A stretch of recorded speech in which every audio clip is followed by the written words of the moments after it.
Тебе нужно поспать. Нужно. This is the word you can use to give a caring advice.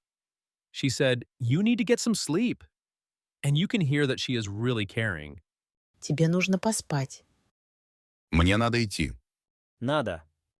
Use this word when you are in a rush or have urgent things to do. He said, "I gotta go," and you understand that he's in a hurry. Мне надо идти. Мне надо идти. Nada. You can also use this word when you have things to do, but you are only doing them out of duty. He said, "I really gotta go," but you know that he would rather stay. Мне надо идти. Вам нужно присматривать за своей собакой. Нужно. Use this word to express your irritation or judgment. The lady said, "You need to keep an eye on your dog." And you can tell that she is really mad at you and your pup. Вам нужно присматривать за своей собакой. Можно мне кофе? Можно. This word is your number one choice when you want to ask for something politely. The girl asks, "May I have a cup of coffee?"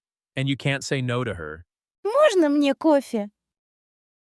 Мне нельзя опаздывать. Нельзя. This word is an ultimate word for prohibiting and banning, and also for warning about an undesirable outcome. You can tell by the lady's tone that she is anxious and determined to get to the meeting on time. Мне нельзя опаздывать.